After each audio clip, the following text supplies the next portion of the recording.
जय जगन्नाथ। शुभ सकाळ।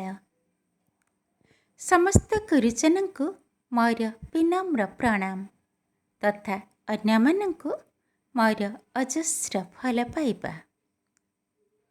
सप्तकुंज परिवार स्वर और आवृत्ति बेलार एक सप्तादी भाग को मु संगीता पारिक आपण मानंकु हार्दिक स्वागत करुछि। सृष्टिकर्तांकर सर्वश्रेष्ठ सृष्टि हैला मानव जाति आ मानवर गुरुत्वपूर्ण अंग मस्तिष्क। किछि सकारात्मक और किछि नकारात्मक चिंतनर समाहार।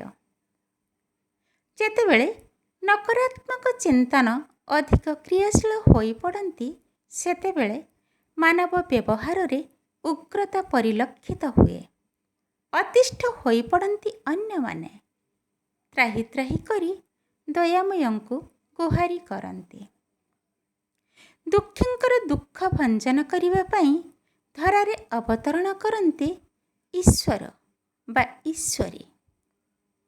जेमिति दिने धरारे उभा होइथिले माँ दुर्गा महिषासुर को बद्ध करिबा परे क्लांत होई पड़िथिले माँ। शास्त्र अनुसारे तांक असंजत केशरू माँ कालींकर आविर्भाव होइथिला। उग्रमुखा माँ काली को शांत करैथिले हर हर महादेव। सेही दिन ठारू एही कार्तिक अमावास्या रे माँ कालींकर पूजा अर्चना करा जाए। आसंता 4 तारिख काली पूजा, तेणु समस्तंको मोर अग्रिम अभिनंदन। एही दिवसटी मध्य आलोकर पर्व दीपावली। एही दिन संध्यारे दीप जला जाए, बाण फुटा जाए और पयश्राद्ध करा जाए। एबर जुगरे उज्ज्वल आलोकरे मध्य लुचि रहिछि कालिमामय अंधकार। विस्तारित दानव प्रकृति, भद्रमुखा खोलपातले भयंकर दैत्य, जहांक पाखरे बलि पड़ुछंती अनेक अबला और दुर्बला।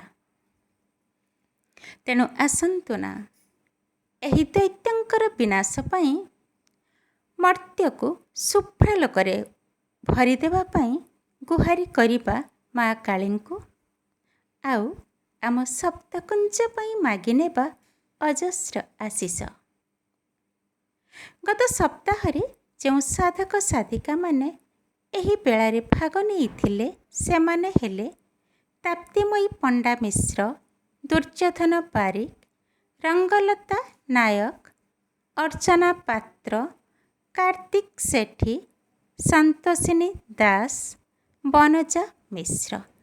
समस्तंकु मु हृदयरु कृतज्ञता ज्ञापन करुछि।